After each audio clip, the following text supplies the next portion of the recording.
Talking Grit, a Detroit Lions podcast. Powered by the Monroe County Reporters.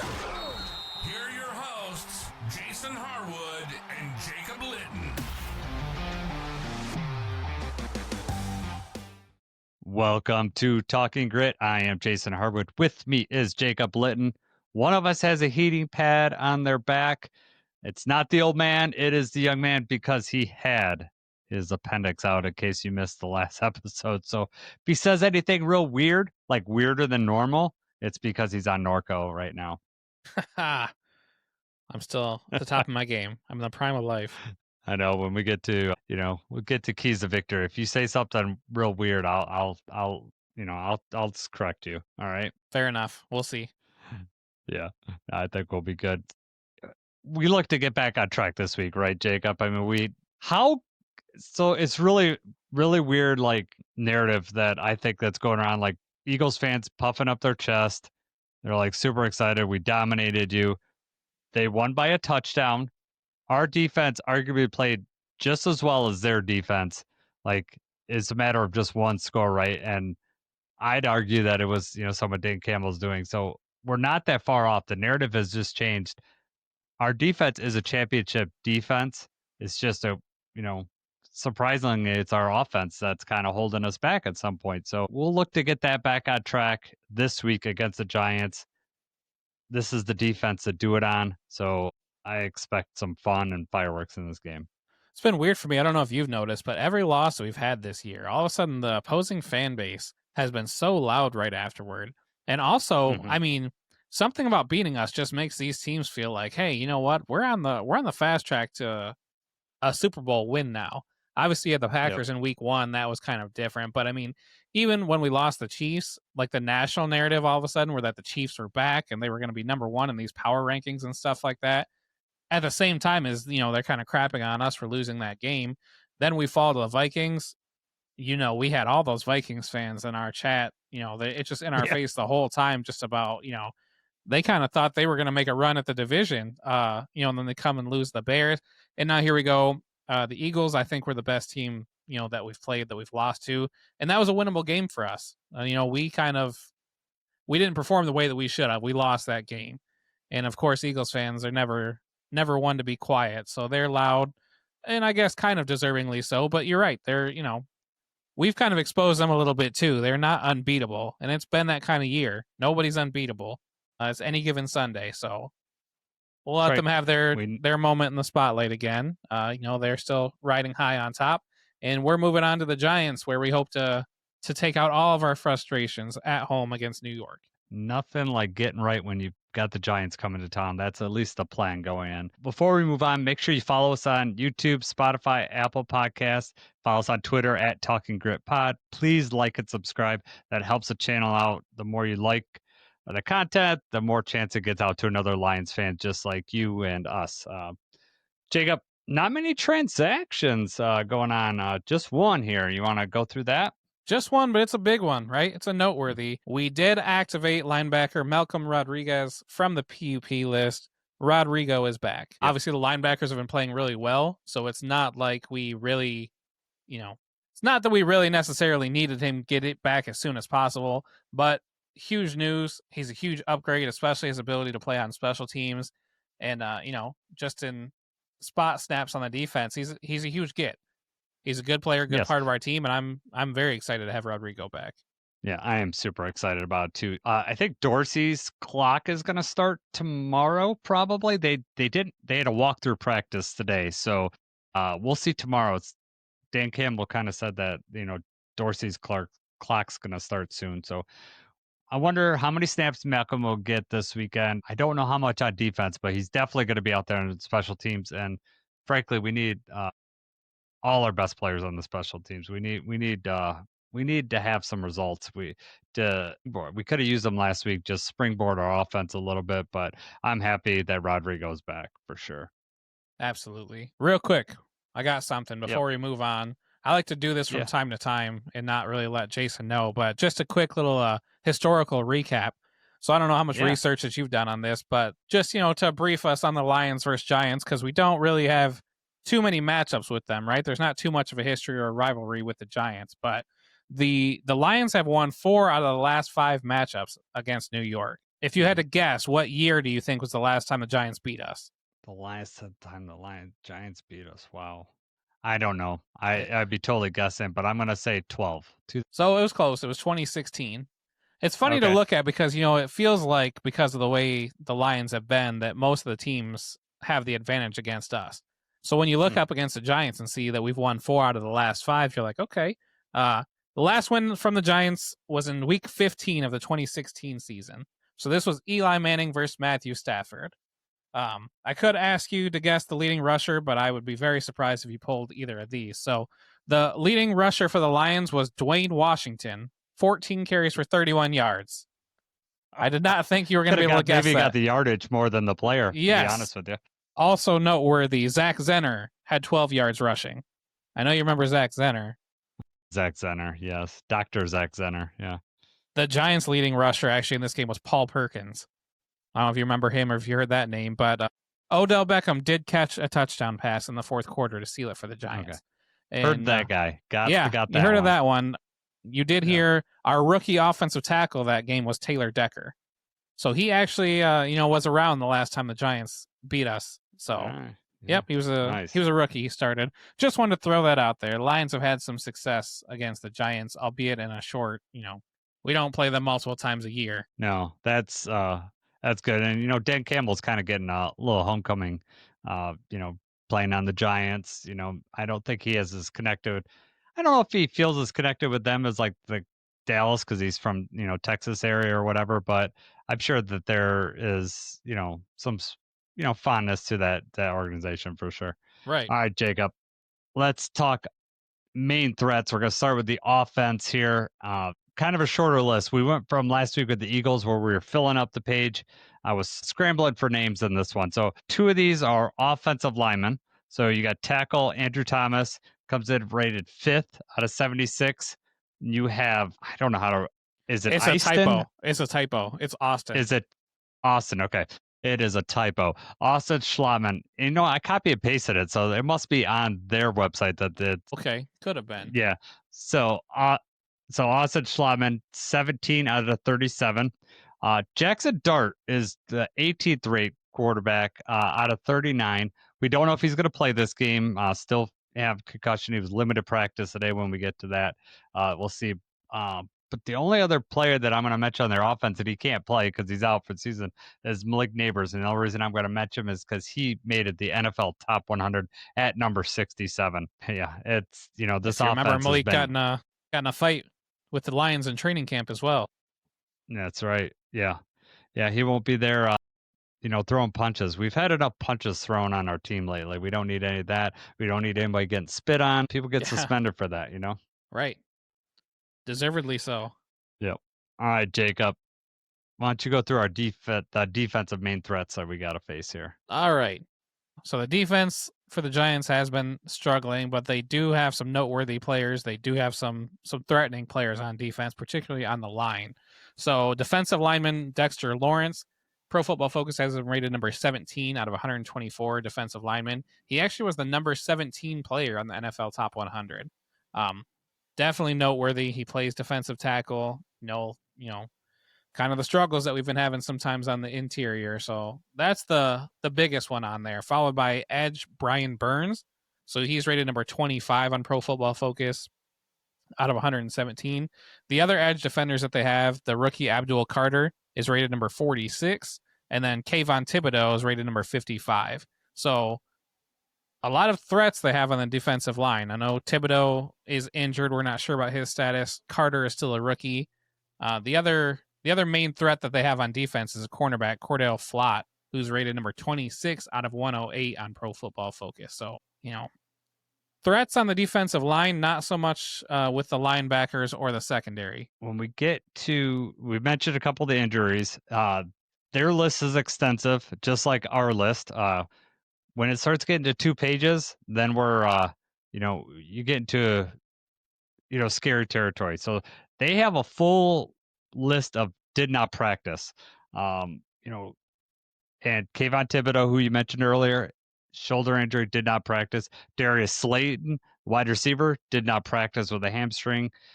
They got a couple cornerbacks. One, Cordell Flott, who we just talked about. That was a personal reason, so he's probably going to be in for the game. Rico Payton is another injured corner they have. His is an illness, so we'll see how that progresses.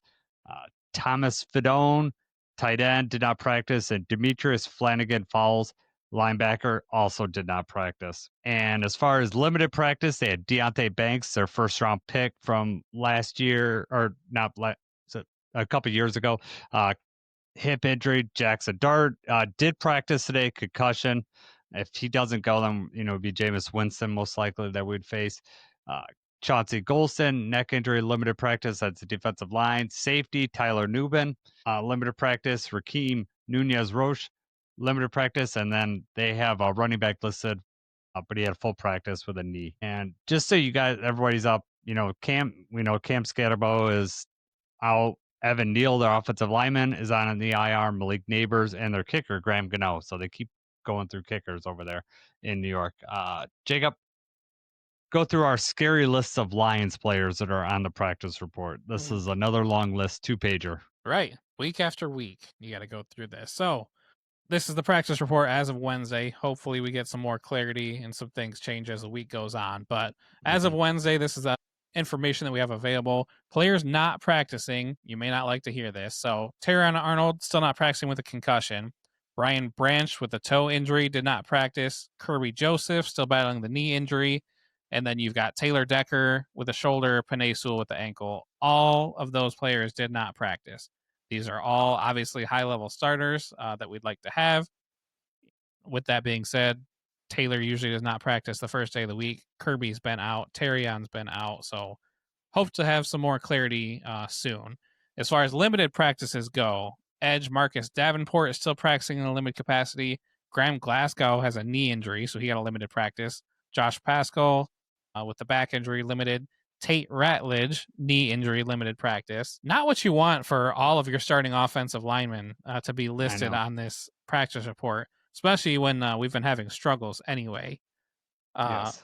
Wrapping up the limited practices, cornerback DJ Reed, wide receiver Isaac Taslaw, running back Sione Vaki, and then tight end Brock Wright. Those were all the players that got in limited practices. A couple of them hoping to return from stints on the IR this week, so time will tell. I guess for the good news here, wrapping this up, the good news, the players that got in a full practice, running back Jacob Sailors, we already talked about Malcolm Rodriguez. Khalif Raymond showed up on the injury report with cramps, but he got in a full practice.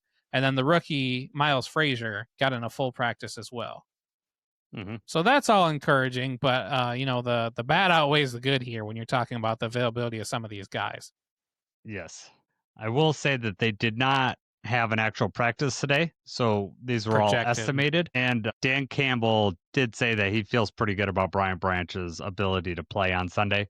He was not as confident with Terrion Arnold getting out there.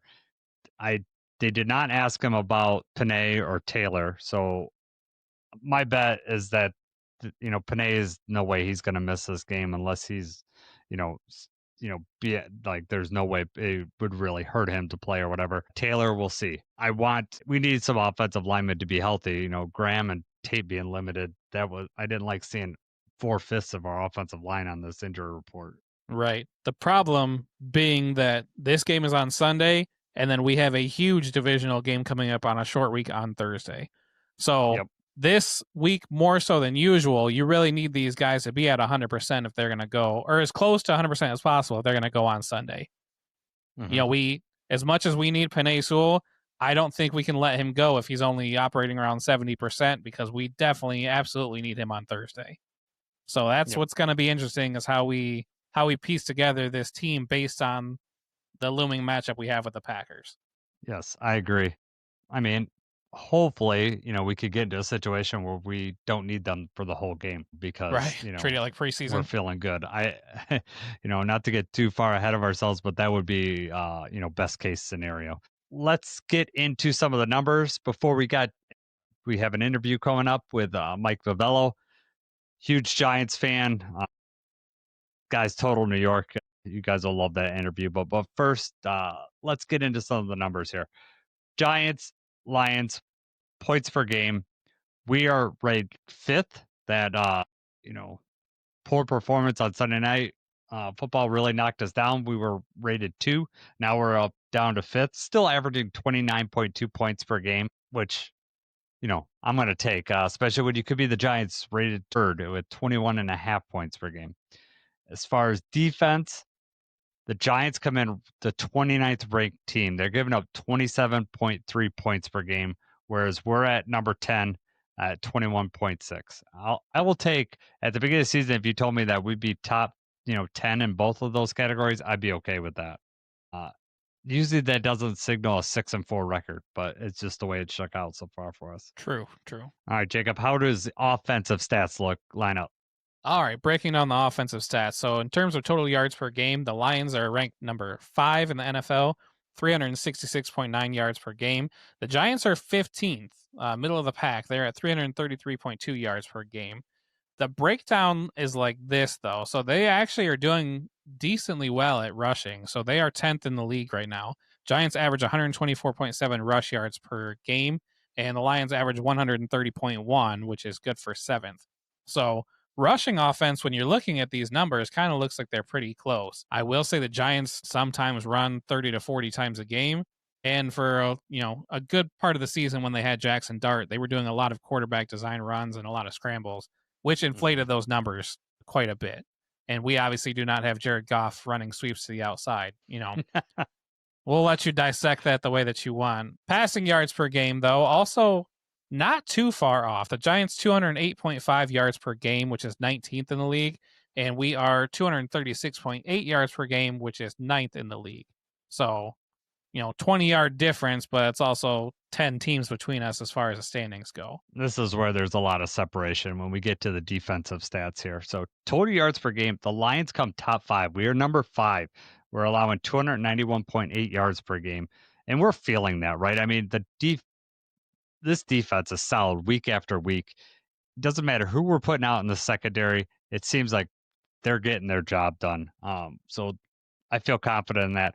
Whereas the Giants come in ranked 29th, giving up 375.1 yards per game.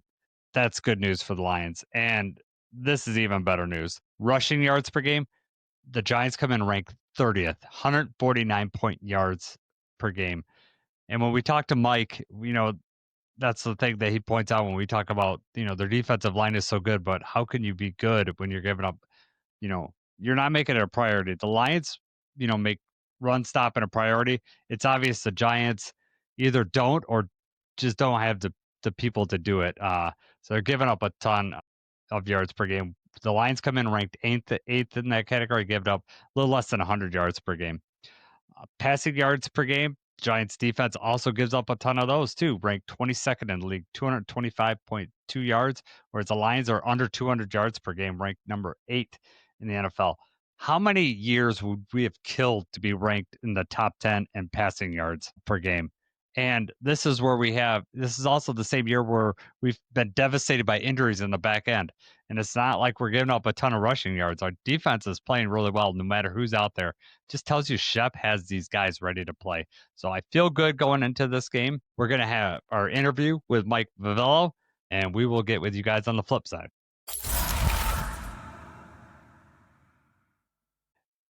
I am so happy to introduce the Jimmy Fallon of sports.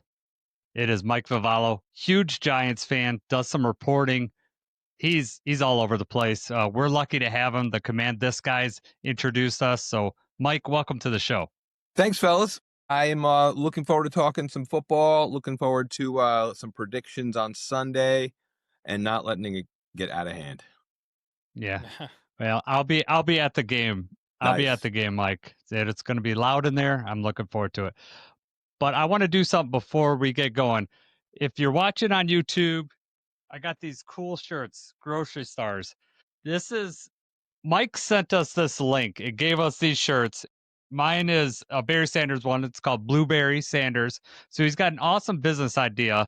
We'll put the link in the description of where you can get these shirts because they're very cool. So, Mike, tell us where you got the idea and, and I know you got I know you have another Lions player. I'll let you introduce that. Before we get started with the Giants stuff, why don't you hit us with that stuff? Amazing. Thank you. And I appreciate you guys rocking it. Many, many years ago, when the Giants drafted Saquon Barkley with the second pick overall, I have a great video. It's very cute, of my son, who at the time he was very, very young, saying, "Dad, we should call Saquon Barkley Saquon Broccoli." He just said it because, when you're 6 years old, the parents are making you eat your broccoli and whatever. Yeah. I'm like, oh, that's funny. And I literally have the moment he said that on video. And from then on, we kind of called Saquon Barkley Saquon Broccoli. And of course, he was great for us. And he was kind of the face of the team and the face of like my kids' like hope with the team. Saquon Barkley for years and years and years. And then during that time, I published 2 children's books, which we can also plug here. Children's books about sports, one called Goodnight Cooperstown, one called Goodnight Canton, about the baseball and the Football Hall of Fame. Anyway, as I did that, I partnered with my illustrator who illustrated the books, and slowly but surely my kids and I thought of more of these food names that kind of made sense, like Blueberry Sanders, or to speak your guys' terms, we got Amon-Ra St. Brown, right? He's an almond, right? So we started all of these names, and we maybe got like 10 or 20 of them, and I said, hey, can you draw these? So we drew them, and we're like, what are we going to do with this, and next thing you know, we're like, all right, t-shirts is an easy one. Let's put them all on t-shirts. I work in the sports card industry, so it's like I would dream of having like a series of cards of these, but it's really fun that I did it with my kids. We've spun it to be like a healthy eating initiative. So a lot of these are fruits and veggies, luckily, because all of them have to make sense, and a lot of them do make sense for fruits and veggies. Like you could see, this is Dexter Lawrence. I'm wearing Dexter Lawrence today. He's an orange, and it looks pretty cool, right? Like it makes sense when the food matches the name. Like Blueberry Sanders is unbelievable. Barry Sanders looks like a blueberry. You know what I mean? And I hear that up in Michigan, in the area, like blueberries are a big thing up in the Michigan area, right? So like amazing, it makes sense. This is Jerome Lettuce. Like Jerome Bettis is a big fat head of lettuce. Like he's so it's really cool when art meets life, right? Whatever, like where art imitates life. So that's where we're at. It's called Grocery Stars. I appreciate you taking the time to talk about it. I think it's the next big like innovative thing in like collectibles. So I can see this being like bobbleheads and giveaways, obviously shirts and merch like that. Cards I think could be huge with like nutrition facts on them. So we got a long way to go, but it's an idea. Yeah. Well, we thank you for the shirts. I'm going to be rocking it at Ford Field some point. Are you? Yes. Yeah. Oh yeah. I'll wear it there. So then I'm sure I'll get questions and I'll head them your way. So, awesome. All right, Mike. First of all, we kind of have a gripe, Jacob and I. You didn't beat the Packers or the Bears the last 2 weeks. That you failed us, man. Not only didn't beat them, you gave us hope that you were going to beat them for most of the time. We thought it was going to happen, and then dude, we were also how do you disappointed. think I feel? How do you think I feel about hope that things going to happen? That's our fourth quarter lead that we blew, even though they're like, 1-score leads, except for that game Broncos. we will not, the Broncos game, which we will not make, the 33-point quarter that they had. But yeah, I mean, that's kind of the theme of the Giants. Like this season is like hope and then destroying your hope in the fourth quarter or early on, or having your star player get hurt in week 2.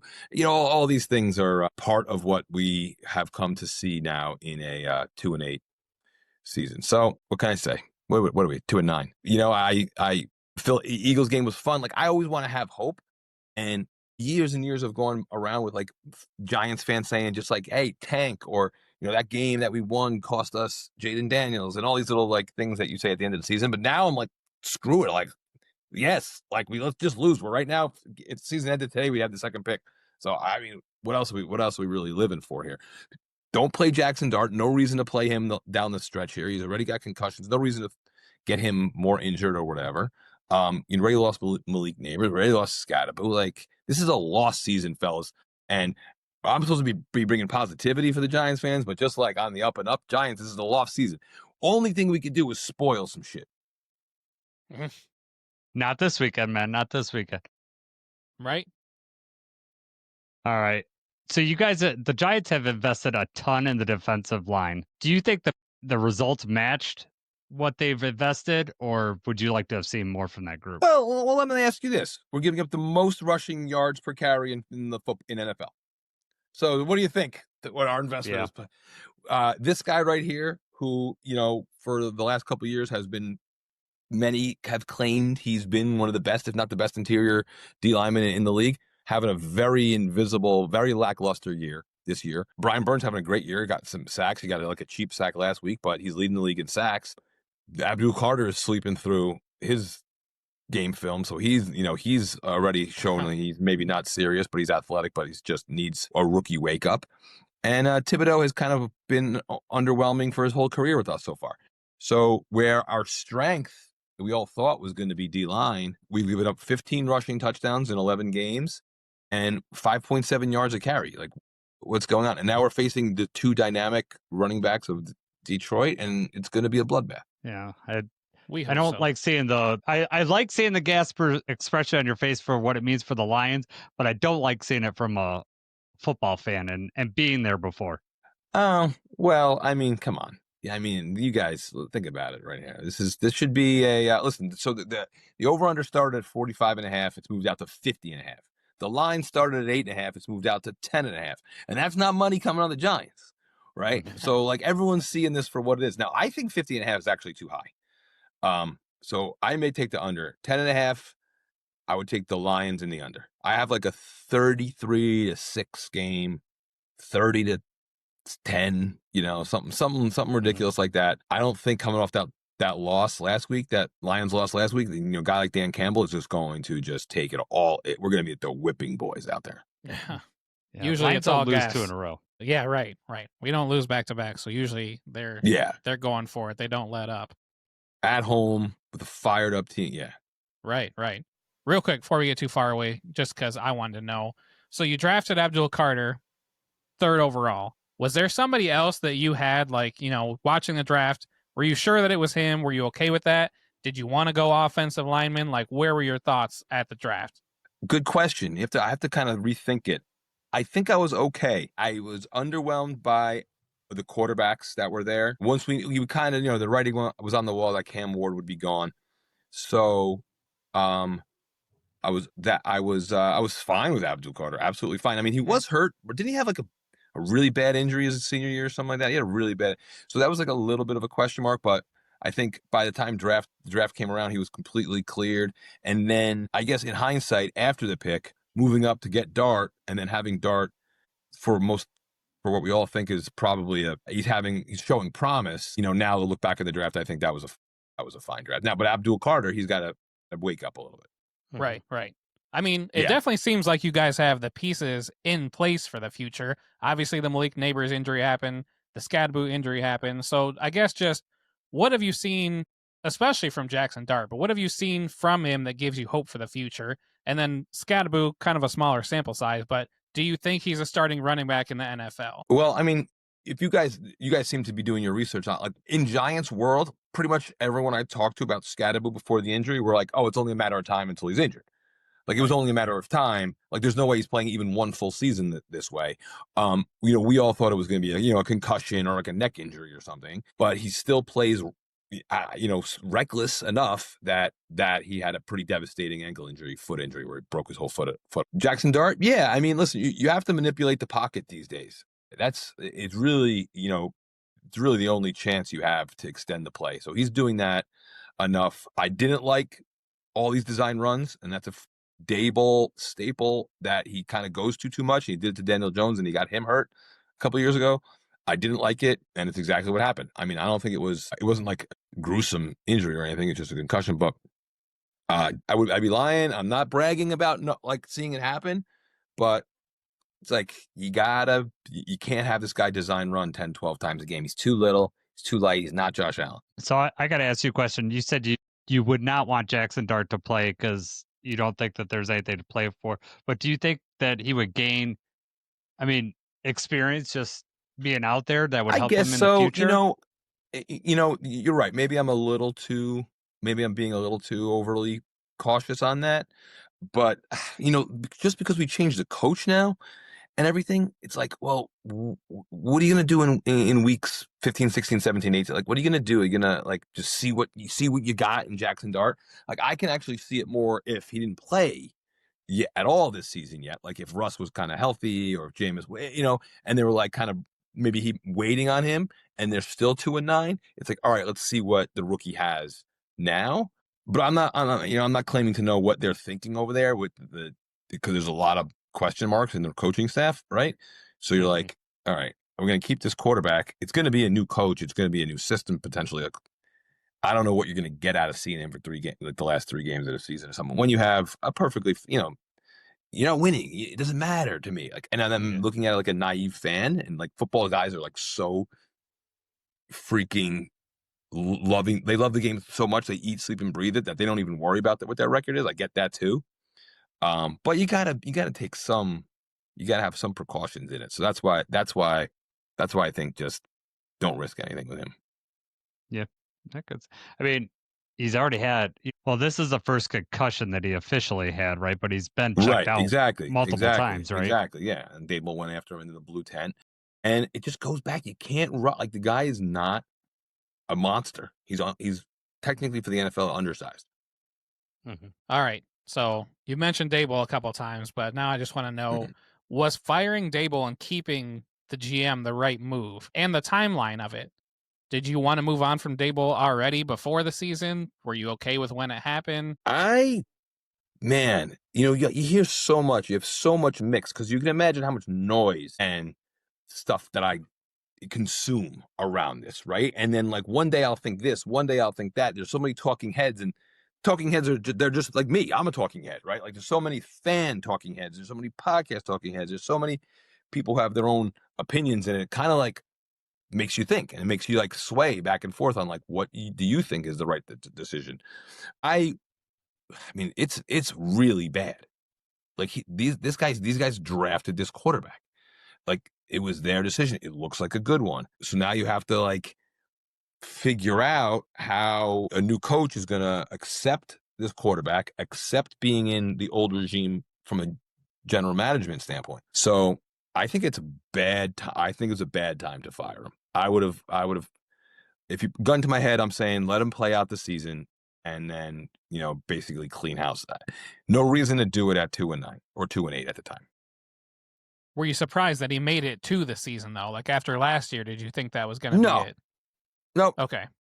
I thought once they kind of retained him, once we knew we were going into the draft with that leadership, it's like, all right, let's see what you got. They gave him one more chance. They didn't want to recycle the whole thing once again for the 3rd time in 10 years. So they let him draft a QB, and here we are. So, some of I think of us as like the Jets, same sort of stupid ownership decisions that set you back. Sometimes you got to break it off clean. I don't know. Very tough situation. Right. Do you think that him going in, you mentioned it, him going into the concussion tent, do you think that accelerated anything like that? I mean, that cost the Giants quite a bit of money. I mean, it cost Dable money, but it cost the Giants a ton of money. Well, too. this is the thing. Like, you can't also listen, you're making bonehead decisions, or your defensive coordinator is making bonehead decisions in all these games in a row that you should have won. Then and I think this happened after like Abdul Carter sleeping, but like, well, there's other things that are happening, like you going in a tent like that, like that doesn't look good to ownership. Like all these little, like when you're teetering, when you're in the crosshairs of anything, like if you're working at a job and you're almost gonna get fired or whatever you're gonna do. My kids are like acting fresh and they do that one little next thing, you know what I mean? I'm like, it puts me over the edge. Like, you're out of here. You get it. So like, it could be just a bunch of little things over the course of many years. Yeah. So, I mean, absolutely that could be something that was considered. I don't think it's the deciding factor, but it didn't help his resume with ownership, Yeah, no, for sure. Real quick. So I don't at know, this point in the season, go ahead, Jacob. I was just going to ask about the show, the Hard Knocks, like, showing the general manager and stuff up close. Were you a fan of that? Well, it didn't turn out well for you guys, but I mean, just I wasn't a fan of what ended up being the content of the thing, but yeah, of course, I mean, I've been watching Hard Knocks for 20 years, so like that shit's awesome to me. I love seeing behind the scenes. I love seeing like players' personalities and homes and girlfriends and whatever. But like, we're like, oh no, they're gonna show like how this went south with Saquon, and then like it was like really bad. So think about like the control that Mara like has or doesn't have in that building, unless that was like fake or edited or not the whole conversation. That was so embarrassing. So embarrassing. And Joe Shane looks like he's playing like, fantasy football. Yeah, right. Like, not like, wow. It's really interesting. Really interesting to think that like guys like you and I and us, we're not that far away from being in that. We can, in a different like light. If I just went this way, I could these guys aren't anything special. Yeah, right. Ugh. No, I mean, we really liked the Hard Knocks when it showed the Lions like in the training camp and everything like that. But we've talked about this before. I just feel like that's a bad move to have them inside when you're talking about the GM and you're talking about the drafting decisions and stuff, to have that kind of access. And, obviously with everything what happened, it just seems like it's going to be really easy to paint a negative light on you. And he's still, his reputation is not recovered from that. Yeah, no, that's insane. And then not to pile on this, but like a couple months later, you paid Slayton his money. Like Darius Slayton has the same, if not more of a contract. Like crazy, like mistakes on mistakes, like just doubling down on idiotic moves. You guys know, like the Hard Knocks, like it's run by the NFL. Like teams have to do it eventually. Like you can't, right? Like they're like teams can like avoid it for just a certain amount of time, then you have to do it. I agree. I don't think anyone Giants avoided it for years back in the day. They danced around Hard Knocks forever. They just like, no way, we don't want cameras in here. And the first freaking time they get cameras in there, they look like buffoons. That was the timing of yours was the Giants was unique because that was like the free agency period, Right. which they typically don't do Hard Knocks at that time. And you could see that no one signed up for it this year. They were like, nope, not that. It's not a good move because like it's almost like a lose-lose situation in that case, I completely agree. I did like, though, I mean, that's the draft, but like I love the clip of when they drafted Jahmyr Gibbs. Oh, how excited they were. That with Dan Campbell, like, and they're like, oh shit, like he's whatever. They didn't take him. They were so pumped. Like stuff like that is just so cool. And it's like, especially like if you can look back on stuff like was it Justin Jefferson too? Right? Wasn't it Justin Jefferson too? Like the clip when they passed the Eagles. The Eagles passed on him, and then the Vikings. They took the room like blew up. They take but they took a receiver. They take Jalen Reagor. That's what I was thinking. Reagor or Naylor. I couldn't remember which one the name. Yeah. And then they draft Jefferson. So shit like that's awesome. But it makes that's cool. Like when it's positive when you make the right decision. But when you show the back end of Joe Shane letting Saquon like walk for a couple like $1 million here or there and having Matt be pissed and then having them win the Super Bowl and it's like having him have the best season of his what's going on? Like this is just cruelty. Yeah, like it didn't look good at the time, and then the season progressed, and it kept like aged like milk. It was really bad. Cruel intentions. We won't bring up Daniel Jones and what's going on down there than this year. I mean, every now and then you'll have a Daniel Jones. You won't have a Daniel Jones, but you'll have like an Evan Ingram who was misused, and he went on and had a really good post career on with Jacksonville and Denver. And then, Saquon, obviously, even Leonard Williams, Dalvin Tomlinson is still playing at a high level. Like, I don't know what his situation was, but so there's definitely players that like leave the Giants as veterans and do well. And you're like, yeah, like that's rare, dudes. Like that's rare. It's like, you don't go like what AJ Brown went to the Eagles. And I mean, yeah, he did. But like AJ Brown now, he's like dud now, right? Like a couple of years on the Eagles. I'm just trying to think of names. But Daniel Jones, yeah, I mean, like good system, great O-line. There were times watching Daniel Jones where I'm like, that's complete. Like before, like knowing that he had, say, 4 or 5 seconds in the pocket, which is a lot of time, but like when he had that and he like delivered a strike, I had the utmost confidence when he had that time and that little poise in the pocket to make that pass. And that's what he's getting all the time now. And he has Saquon Barkley, right? And he has a great offensive line. I'm saying, Jonathan Taylor. Like Saquon. Jonathan Taylor, yeah. I mean, Jonathan Taylor was having a Saquon type season. Yeah. That's for sure. He's kicking some butt. Yeah, great O-line. No. Yep. No, and it makes a whole difference, right? And so I know as a Giants fan, it's probably really frustrating seeing, some guys succeed just like you talked about over there, but he probably wouldn't had that same success with, your offensive line and, especially after Neighbors gets hurt and stuff like that. Yeah, no way. That's where Jackson Dart has kind of impressed me. Just him making a lot out of a little. So, Yep. I mean, if I were you, it's definitely, you got something to be excited for next year. Totally. He just has to change a little bit of his game, Totally. They have to coach him to right to his skills. And if we're going to start talking about this, we got to address the defense. You know what I mean? Like, and I'm saying, like in free agency or in the draft, it's going to be heavy defense for the Giants. Yeah. Right. Which is crazy. Like we talked about, with so much invested in the line, and you still gotta, because that would be the strong building block. Thanks. Yeah. It's been It's Well, listen, I don't know what. I haven't really looked into draft or if there's any like like a slam dunk corners or safeties out there, but who gets drafted in the top 5? QBs, great like DNs, and maybe a corner. You know what I mean? A top receiver, top like running back, or a corner. Those are the really only guys that get drafted in the top 5. You're not drafting safeties in the top 5. You're not drafting like interior D linemen or pretty much no old linemen unless there's like some stud tackle. So that happens. Stud tackles happen. So if Giants have the 2nd or 3rd pick, there's a lot to be said for trading for a haul. There's a lot to be said for trading down, stacking some picks, either the late first, early, like you can get a nice haul for a 2nd, 3rd, 4th overall pick, and then stack your D. We've said this There's every some decent year. linebackers and safeties that would be available later. Okay. Like, 10 through 15. And then you're right. Then you're stacking picks on top of that. Okay. Yeah. So I don't really know of that yet. But like, these are just the things that I'm kind of brainstorming every year, because now, we have a top 5 pick every year. I'm like, all right, like, well, can we trade this for a haul? Does it make sense? Does it make sense to trade down? Does it make sense to trade down? So we haven't really done it yet out of that top spot. We traded up for Dart, but we still drafted our top pick last year. Yep.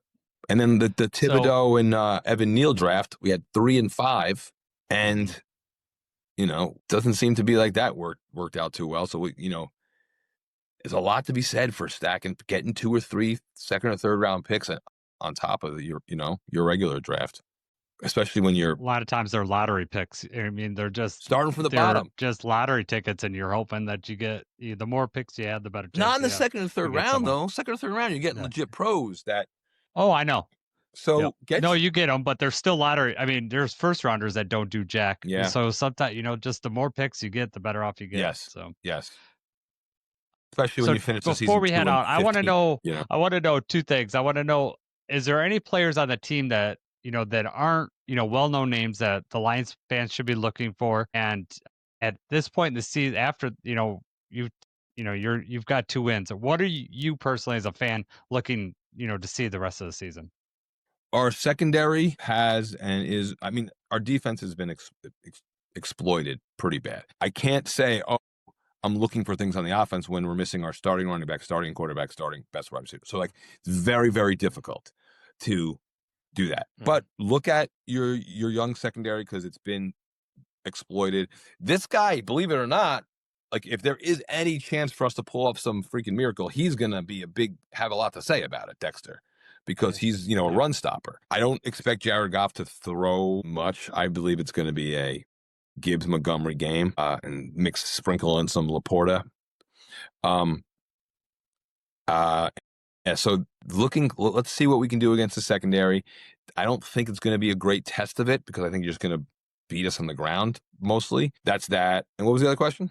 I was just wondering if there's any players on this team that that we don't like as Lions fans, that we're not aware of, that you're looking at that's an up and comer. Or... Oh, I wish I could say we're not going to lose by 30. And it's not going to matter whatsoever. Yeah. I mean, listen, the best player on our defense is, Burns is a unique player, but like Bobby Okereke leads is in the top in tackles every year. He is a unfortunate like Pro Bowler that's going to be lost on this team for the next. We're wasting his prime, or the end of his prime. So as far as like another like run stopper and a guy that you can like look, and I don't know how, like, no one can catch Jahmyr Gibbs, but if anyone can bounce outside with him, maybe Okereke can keep him honest, trying to get to the outside. Look at the corners. Look at Phillips has been having a hot and cold season. I don't know who he would lock down. I don't think he would play Amon-Ra. Amon-Ra doesn't really play on the outside, right? That's going to be Williams more. J-Mo plays well. Amon-Ra will play outside. He plays about 50% of there, Does he? And then the rest in the snap. Yeah. In the slot. It just depends on especially if we go heavy, then it's they're both on the outside. Gotcha. But... I mean, there's just so many ways. You guys could beat us. It's gonna be. But man, I think Campbell's gonna have a really good time. But we said the same thing going into the Eagles game. So yeah. No. Yep. All right, Jacob. You got anything else? No, man. I'm good. Appreciate you coming out with us. What's your guys' prediction? I mean, you seem to be pessimistic fans, but come on. No. Jacob doesn't give predictions because he is so superstitious. I'm superstitious. I think I don't make actual predictions as far as score, wins, losses. As far as wins, losses, and stuff like that, I don't. If I had to put a prediction out there, I don't mind saying that I think that Gibbs and Montgomery are going to have a good game. Yeah. I think we're going to have success running the ball. Yeah. But yeah, actual predictions like win, loss, and scores, I don't do that. I feel like that's bad karma I'm putting out there. What do you got, Jason? What do you think? With looking at how bad you guys are in the run defense department, that just tells me all I need to know. However, Dexter Lawrence does concern me because we have been struggling up the middle. And if he decides to wake up and, you get your defensive line going, the thing that would scare me is if we can't play from ahead. Because I don't like Burns being able to rush the passer. Right. We struggled against the Eagles last week, mostly because of their defensive line and how well they played. True. So that would be my concern. However, your run defense and the way that the Lions want to play, and this may go into why you said, going with the under, because if we're going to just run the ball, that's going to keep the clock going, and that's why I suspect that you going with the under on that one. But we'll see. Lions defense is really good. I don't, now I think either whoever the quarterback is, I'm hoping for some turnovers. Well, Jameson's back there. Jameis Winston threw a turnover last week. We think it might have been Hyatt's fault. We haven't really looked into deep and on whose fault it was. So he broke off the route. Threw one pick. However, they dropped 5 picks. So it is I know. Scary. Yeah. Under first half under full game under, Lions by 25, all that great stuff.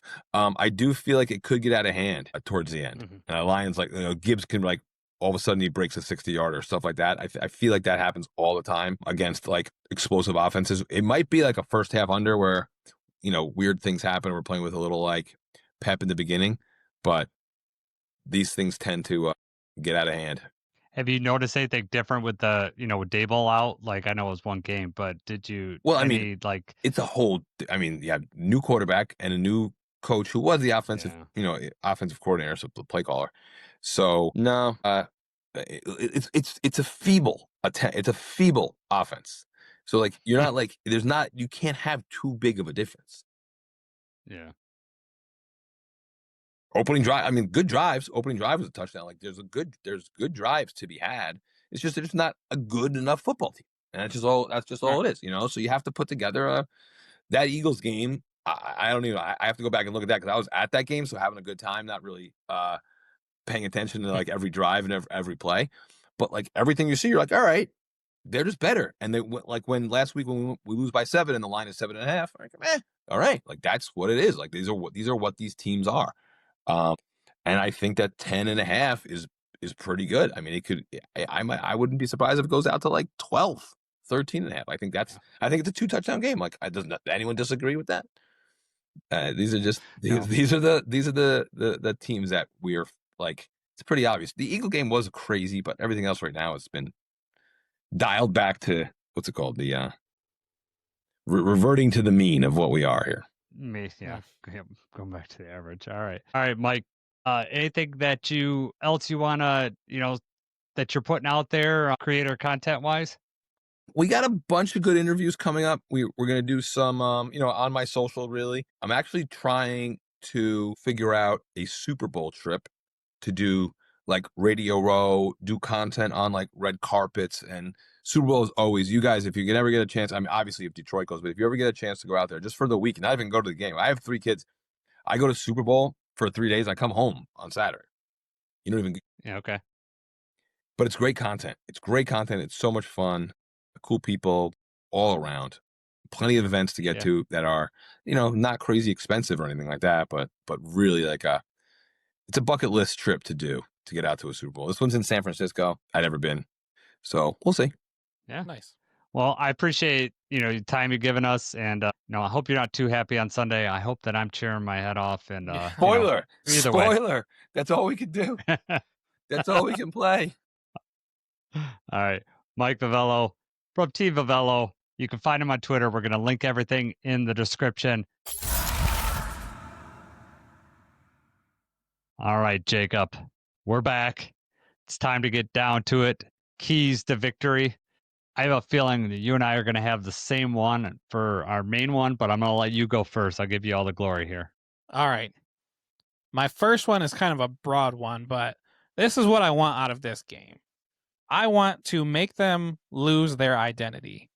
Do not allow them to find themselves in this game. So it's Ford Field. It's going to be loud. We're coming off of a loss. And, it feels like, and most of the team feels like it was our fault. They just didn't execute, right? We could have got it done, but we didn't. So we need to put it on these guys early and don't let up, right? Their head coach is gone. The season's a wash for them. They have nothing to lose, especially, we don't know if Jackson Dart is going to play. If he does play, then he's just going for broke every time. If it's Jameis Winston, Jameis definitely has nothing to lose. He's just going to be dishing out the football, but we just don't need to give them any chance, right? If this team goes down by multiple scores, they're going to crack and they're going to just wait for this game to be over with. They're on the cusp of cracking now and the kickoff hasn't happened. But if you let them stick around, if you let them start to believe in themselves, if they start smelling upset and get a sense of purpose again, that's when we're going to have trouble. And we've already mentioned that we have a shorter week coming up. We've got a huge game against the Packers. We don't want to overlook this team, but we want to bury them early, right? Get ahead, stay ahead, make them quit. And don't do what the Packers did and make, need a fourth quarter comeback and make them, hang around any longer than they need to. I like it. And there's the best way to take someone's will is to just pound the ball down their throat. So that's my key to victory. You give it to Gibbs and you give it to Monty. We've already talked about their run defense. So poor. Talk about a get right game with your run game. Get your offensive identity back. Just give it to them. And hopefully Gibbs just, we're wearing the black jerseys. He always plays well in the black jerseys. I know it's usually on a Monday night. Just tell him it's Monday night. You wake up, Gibbs, it's Monday night. Just do your thing. And that's what I want to see. But frankly, I also want to see Monty just pound the ball too. We haven't seen that enough. And honestly, looking back on the Eagles game, I really feel like we could have used Monty more just in that game. He's, they both can run between the tackles, but Monty is a little more patient and will let blocks develop a little bit more. And I just think that was a better setup for that game, especially with the aggressiveness of the Eagles defense to get towards the quarterback. We could have utilized that more. So I want to see a good game for Monty, but I also think Gibbs could just break this thing open. Yeah. I mean, that's on their mind too, just, running the football. And that's just particularly, they have a really good defensive line, but they're good because they're trying to crash in. They're trying to get after the quarterback. And their linebackers and their safeties are not great in run coverage. And if you let Gibbs break through that line, he's going to be able to break one off. Him or David Montgomery are going to be able to get, 15, 20-yard run, especially if Demo gets some of those angry runs going like that. I mean, he's not going to go down quick to a linebacker. So I had that on my list as well. But the other one was just protecting Goff. We don't necessarily need Goff to throw for 300 yards in this one. But like we said, the line can get after the quarterback. So we need to make sure our offensive line is all on the same page. Make sure Goff is reading these and calling these right protections. We can't afford a strip sack or a tipped interception or anything to keep them close and keep them on the short field.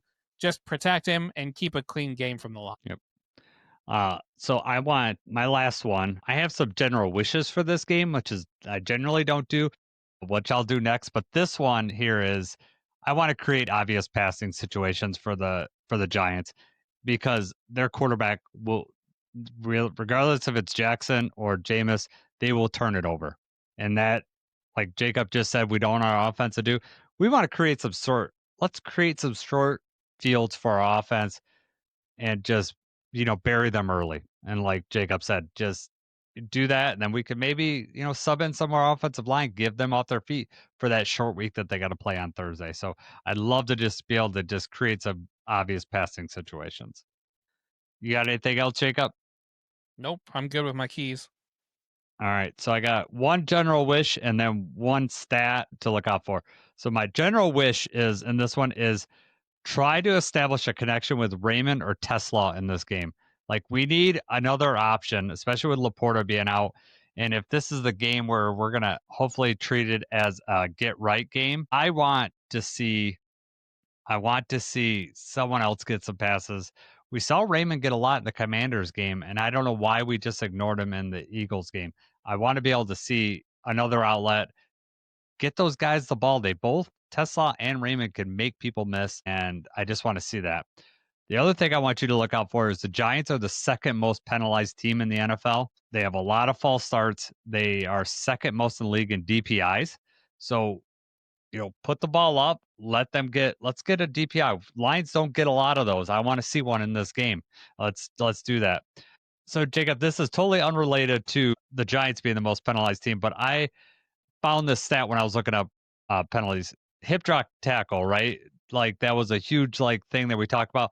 How many times do you think that's been penalized this year total in the NFL? I have seen instances of it happening, but I can't right now think of a time where I remember a flag being thrown for it. I've still seen it happening, but I don't remember any flags. So it's got to be pretty low, correct? It is low. I'll say 4. Two times this year. How many times do you think it was? Huh? Do you have how many fines? How many people have been fined for it? Or no? I have not seen the fines. I just looked up the actual flags for it. Gotcha. How many times do you think a flag was thrown last year? Because last year was the first year of it, right? How many flags do you think was thrown last year? 6. 1 flag last year. So it's been flagged 3 times. I was shocked by that because I was expecting more last year just because it was new, but it has not stopped it because we see people getting injured and everything. I was expecting more flags, especially last year, but I just thought that was interesting. Right.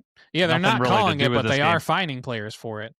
Yeah. I think some of those, I honestly, those players will take the fine because they're going to try to get that guy down. I mean, it's the flag that would stop you from doing it because that gives the guy the automatic first down, right? So personal foul penalty. But all right, Jacob, roar alert. I'm going to let you go first. This is the line that we think is going to make some noise. Who do you got? You almost stole my thunder on this one, too, because you talked about him earlier. But for my roar alert, I'm going to go with David Montgomery. Okay. He's been kind of quiet. That's also been because his carries have been kind of limited. So I think he sees a few more touches in this one, and I think he's going to make his presence known. I don't know if that's going to be a touchdown or if he's going to run somebody over or something like that, but David Montgomery will do something noteworthy. Nice. I'm going with Gibbs. So running back combo. I like it. They both can have good games. We both can be right here. Hopefully Gibbs gets an explosive play. Hopefully they both get touchdowns and break that record. That'd be really nice. That would be, right. That'd be awesome. So yeah, I'm going with Gibbs. You go with Monty. I like that combo. The grit guarantee. This, for me, I'll go first on this one. Lions get 2+ turnovers. So we're going to get at least 2, maybe more in this game. That's what I'm shooting for. Hey, I'm digging it. My grit guarantee this week is that the Lions will score a 60+ yard touchdown. Whoa. Could be offense, defense, special teams. I don't know how it's going to happen, but we are going to score a big one in this game. Somebody's breaking one open here. Man. Well, that'd be super exciting. I'll be there at the game. Hopefully it's down towards my end zone. That'd be even more exciting. Either way, I'll be screaming, but it'd be awesome if he's running towards me. I'd like that. So, oh man, so many possibilities. Could be Gibbs, could be JMO. What if Goff just takes off? What would be the odds on that, Jacob? A 60-yard run from Goff? Would it be even possible? I don't even think that Vegas would give you odds for that one. It's too high. Oh my God. Yeah. Yeah. It's one of those you put in a penny and you get $1 million. Right. Plus 50. Oh my God. Yeah. It's gotta be insane on that. So, yeah, I'm looking forward to it. It's going to be a good game. I know you don't do predictions. I feel comfortable going into this game. However, both the Bears who are and Packers that are ahead of us in this division struggled with the Giants. So we'll see how it goes. It's in Ford Field. We lost the last game. We know how the Lions do after a loss. Like, I feel comfortable going to this game. It'll be fun. But I think the bigger worry, and the Lions aren't worried about this, but I am, is just the short turnaround to the Packers, right? We don't want to risk any of these injured players that we talked about getting worse going into that game. Absolutely. It's a big concern. So we'll see. We're going to be monitoring everybody's situation during the game as well. Oh, I know. Yeah. So 1:00 game. I think we got Vilma again, from what I heard. So make sure your volume's down low, Jacob. You already know. I said I don't need much out of them, so you could maybe say I the know. right player's name at least, but he did better We'll last see. time. I mean, I know. Well, last time he was there. They had a special guest. The president's in there. I don't think President Trump's coming to this game. Not going to make his way to Detroit, so we don't have to, have that to think about. So we'll see. But Vilma, Kenny Albert, just get stuck with them 1:00 game. Just unfortunately. It's all good. Yep. All right, Jacob. Anything else before we take off here? Nope, I'm ready, man. All right, man. I'm ready to get back into winning football. Get this bad taste of this Eagles game out of our mouth. Got the black jerseys. We're gonna feel really good on Sunday. Get the game over early too, right? So we don't have to wait all day, and then we can enjoy football for the rest of the Sunday. Right. That's the plan. That is it. Hopefully, All no right, more Jacob. surgeries I'm not aware of on this Sunday. I hope not. So, you had that, and then my wife hit a deer on Saturday. So it was, Oh yeah. and the Lions lost. Like, get all the bad crap Move on on from that weekend. one day. Yeah, exactly. Bad weekend all the way around. So my wife is fine. My son's fine. They were in the car. In case anyone's worried, they're totally fine. The car is drivable, but it shows a little bit of the deer's butt. It left a little bit of hair on the car too. So yeah, fun. It's what it's like driving in Michigan after dark in the winter. True that. All right, Jacob. It's gonna be a good game. We'll say it loud and proud. Go Lions!